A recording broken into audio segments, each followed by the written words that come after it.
महाराज दशरथ संतान की कामना से महर्षि ऋष्यशृंग द्वारा पुत्रेष्टि यज्ञ करवाते हैं।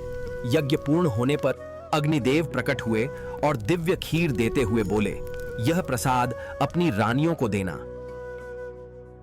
कुछ समय बाद कौशल्या के गर्भ से राम, कैकेयी से भरत और सुमित्रा से लक्ष्मण व शत्रुघ्न प्रकट हुए।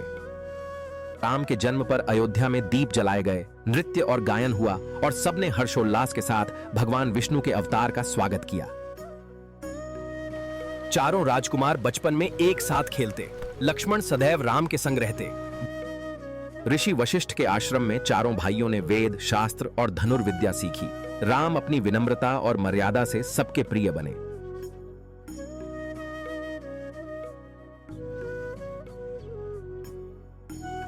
महर्षि विश्वामित्र अयोध्या आए और बोले, महाराज दशरथ, मेरे यज्ञ में राक्षस विघ्न डालते हैं, कृपया राम और लक्ष्मण को मेरे साथ भेजें। मारीच और सुबाहु ने यज्ञ बिगाड़ना चाहा। राम ने दिव्य बाण चलाकर मारीच को समुद्र पार पहुंचा दिया और सुबाहु का वध कर दिया। वन में ताड़का राक्षसी गरजती हुई आई। गुरु की आज्ञा से राम ने बाण चलाया और उसका अंत किया। जनक ने घोषणा की, जो शिव धनुष को उठाकर प्रत्यंचा चढ़ा देगा वही सीता का पति होगा। राम ने शिव धनुष उठाया और वह भंग हो गया। राजा जनक ने कहा, अब सीता का विवाह श्री राम से होगा। मिथिला में भव्य विवाह हुआ। राम और सीता का विवाह दिव्य वातावरण में संपन्न हुआ। अयोध्या और मिथिला दोनों हर्ष से गूंज उठे।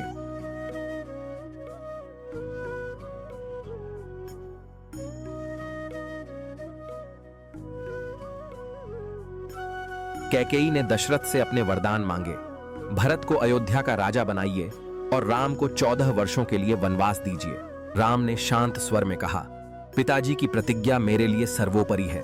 मैं वनवास को प्रसन्नता पूर्वक स्वीकार करता हूं। राम, सीता और लक्ष्मण रथ पर बैठकर अयोध्या से प्रस्थान कर गए। यह अयोध्या का सबसे दुखद क्षण था।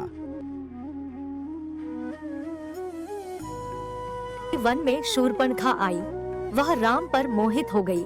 राम ने विनम्रता से कहा, मैं तो सीता का पति हूँ। जब शूर्पणखा ने सीता पर आक्रमण किया, तब लक्ष्मण ने क्रोध में तलवार उठाई और उसका नाक कट दिया। खरदूषण ने अपनी सेना के साथ आक्रमण किया। अंततः राम के दिव्य बाणों से खरदूषण और उनकी सेना का संहार हो गया। सीता ने सोने का हिरण देखा और राम से उसे लाने को कहा। राम हिरण का पीछा करने चले गए। तब रावण साधु का भेष बनाकर छल से सीता का हरण करके लंका की ओर चला।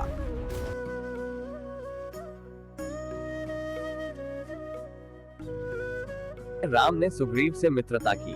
सुग्रीव ने राम को सीता की खोज में मदद करने का वचन दिया। वानर सेना ने चारों दिशाओं में खोज की। दक्षिण दिशा में हनुमान को समुद्र पार लंका जाने का आदेश मिला। हनुमान ने पर्वताकार रूप धारण किया और जय श्री राम का नाद करते हुए समुद्र लांघने लगे। सीता दुखी बैठी थी। तभी हनुमान लघु रूप में पहुंचे और राम की अंगूठी सीता को दी। उन्होंने कहा, माता, श्री राम शीघ्र आएंगे।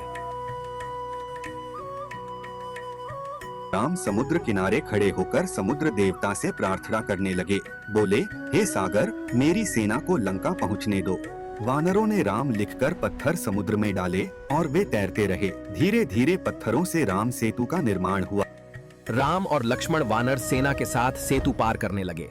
सेतु पर वानरों के जयकारे गूंज रहे थे। जय श्री राम! द्वार पर रावण की सेना खड़ी थी। राम और लक्ष्मण ने वानर सेना संग युद्ध का आरंभ किया। धरती और आकाश युद्ध की गूंज से भर उठा। मेघनाद ने युद्ध भूमि में प्रवेश किया।